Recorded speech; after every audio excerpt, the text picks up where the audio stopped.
because you know exactly what was there in Spanish, but I don't think it was much softer, because it was there like quite a lot, and it was there a lot in form English speaker would use.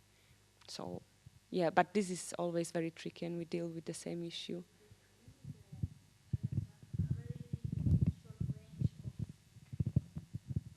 Four-letter words. I think in Galician in this case and in Spanish, there's more variety. It's more creativity for insulting and swearing and and everything.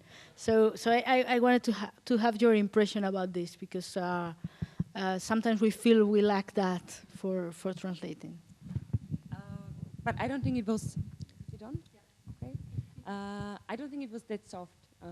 Usually, I do think that exactly the problem is, as you said, especially with our language. But here, I didn't have that impression, and I was wondering about it in this film, because first I thought like, oh well, the words are quite juicy, the ones used in Spanish. But in English, I really think it worked well in this case. And there is nothing you can come up with, because you are subtitling probably for someone who can't speak Spanish, and you can make artificially some swear words or something even like harder and much more expressive in English, but it's just not going to work.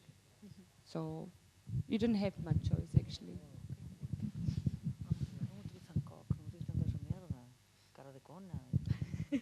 We are still considering other options. But the problem is not the vocabulary. The problem is the way of swearing. It's not that creative. Well, at least we have that. We are very creative for swearing. But it's not just the words, Margarita, it's just the connection or the expressions they use. So, the expressions. Anyway, we are discontent. Anyone else?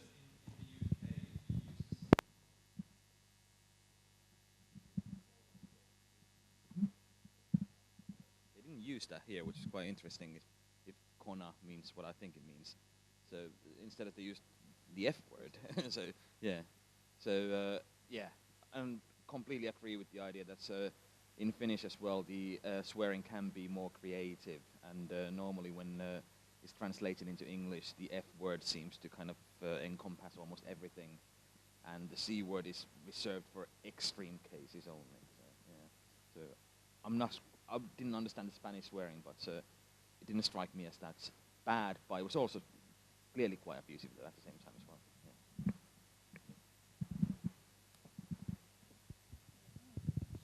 They are mostly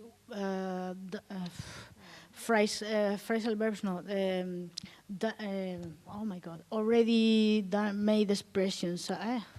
I'm lacking words. It's not a literal sense, but quite metaphoric, but in bad sense. Literalmente, vai rascar a cona, que parece moito. No, vai rascar a cona. Okay, here I have to translate. Vai rascar a cona, vete rascar el coño. Aparece constantemente, vai rascar a cona. Yeah, even for Spanish is even, but no. En galego. Non existe en español vete rascar el coño. Repetiume como era. It's feita en Galicia, vai rañala, sería o término tipo, vai rascar a cona, que é duro, pero o que está constantemente dicindo. Parece que está rascando a cona. but the literal translation wouldn't make sense. Sí, it's sí, it's in Spanish has to do with us. In Galician with the C word, so.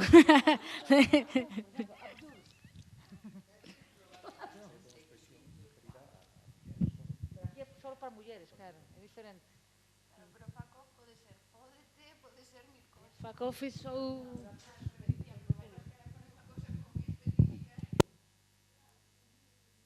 Just for women, that. So it's very specific. I think for me it was strong enough. Strong enough, yeah. Yeah, yeah. But This would be a case in which the Dutch or the Flemish Dutch translation would be totally different, because the swear words we use are very different in Flanders or in the Netherlands. In the Netherlands, the C word is used all the time, whereas in Flanders it isn't. There are other alternatives. But I really like the movie, but they have been looking very intensely to the Dardenne brothers. That's for sure. Yeah, I was talking to Margarita that is the film with Marion Cotillard, the 2 days, 1 night. Le Gamin But au this is Vélo. more pessimistic, of course. But it's like a combination of Le Gamin au Vélo and Rosetta. Ah, Rosetta. Rosetta is very near. Kind of.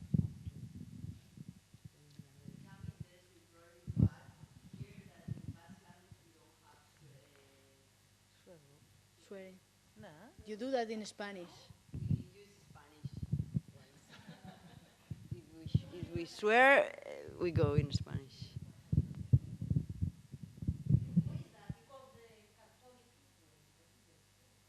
Sorry? Why? Because the Catholic influence.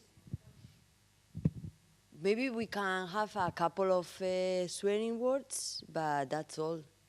Otherwise, we just go for Spanish, everything in Spanish. So you can clearly identify them, you know? When someone is, it's like, well, she's hungry.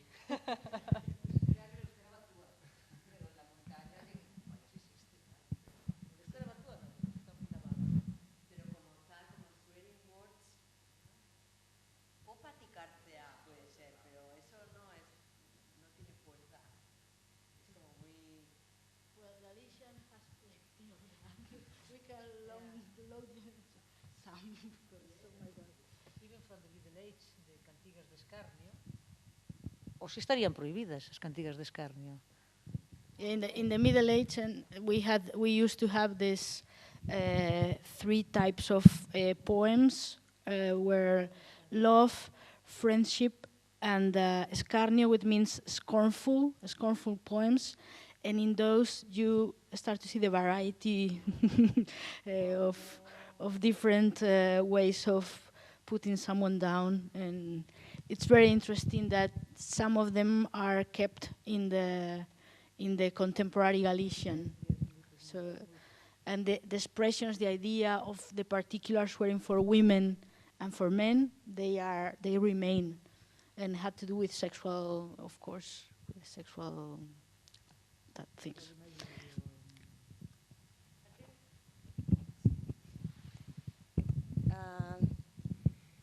But there's just too much of translation, but it makes me think, because this is always like any translation conference would deal with this topic, even in writing or in audiovisual translation, that doesn't matter. But I think the problem we have is that it is very difficult to define the strength of the expression, because, for example, and I will compare Slovakia with Galicia, because I think you have the leading position, and then it's us with the swear words.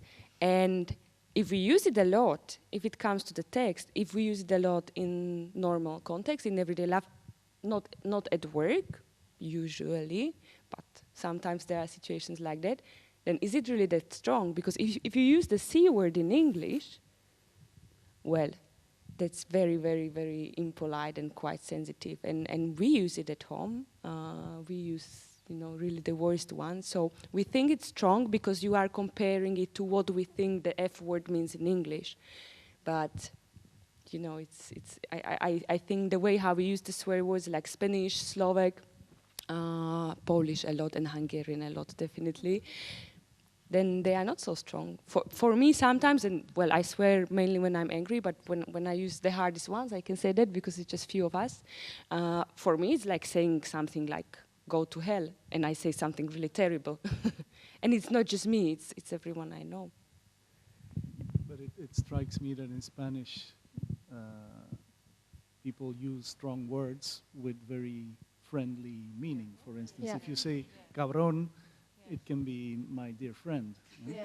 And also when I first came to Spain, I was struck by the strong language of politicians and people on television.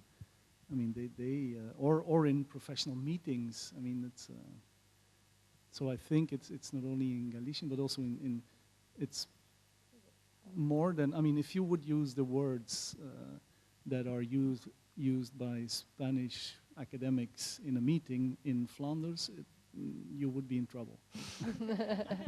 Or try Germany. I mean. Spanish is interesting. In a conference I attended last October, it was in Poland, it was of translators, and I was like, oh my God, I know nothing. I was very interested in the debates, and of course this came up in a paper by a guy who tried to explain the origin of some expressions in Spanish, literally translated from English in the Westerns. For example, the expression son of a bitch, they translated it as hijo de perra, son of a dog, but it didn't exist before. Those translators started to use perra as a dog, as a euphemism from bitch, and it was really interesting how they tried to soften the words, but the expression remained in the Spanish slang. Not that much now, but in that time it was more common. So I mean, for me it's a very interesting debate, and as a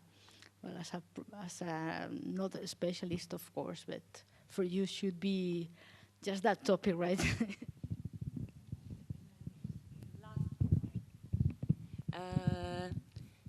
No one is a specialist in this because it's just not possible to sort this out. But also, what we are trying to teach our students is that you can't focus at the words. When you are in subtitling, in dubbing, it's a bit different because we do it naturally, because we would express the things as we speak.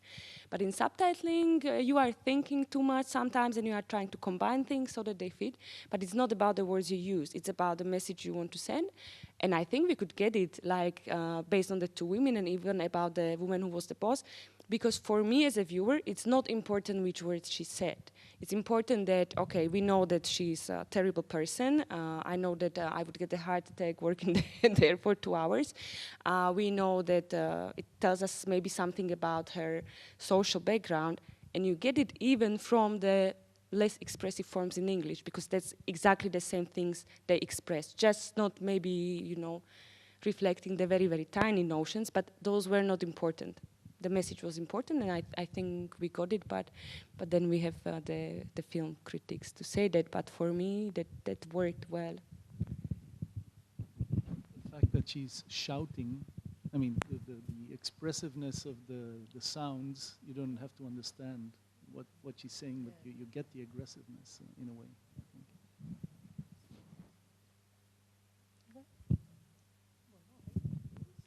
What is the title referring to? Is it? Yeah. Okay. It's patria, but in feminine, yes. But Yes, motherhood. Motherhood, yes, motherhood. It's a combination of motherhood that is a word. But And nation. patria also means the homeland, no? Oh no. But it's at the same time has a symbolic meaning, because the first, the historic nationalist movement incorporate this kind of word, matria, as a symbol of Galician. Galicia, the country, The mother nation. is a woman, is a mother nation. Mother nation.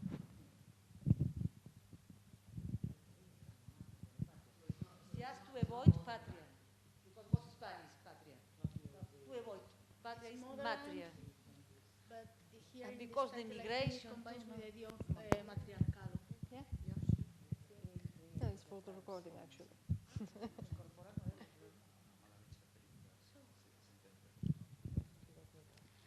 Well, I think it's time to wrap up. You still have time for a walk. We say goodbye to Philip, who lives today. You are going to still stay for the night, so still have a good walk, another drinks maybe, and And you are leaving today or tomorrow? Tomorrow, all right.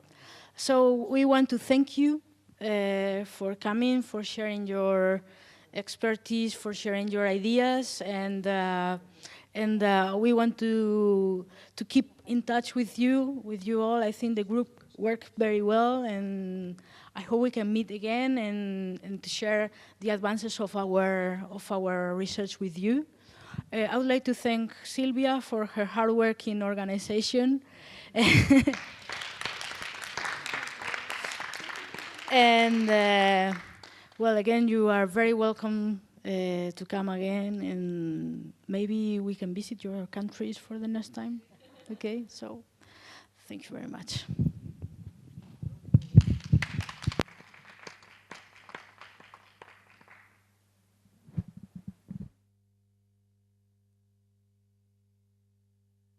And thank you, Reyes, as well, for our technical support.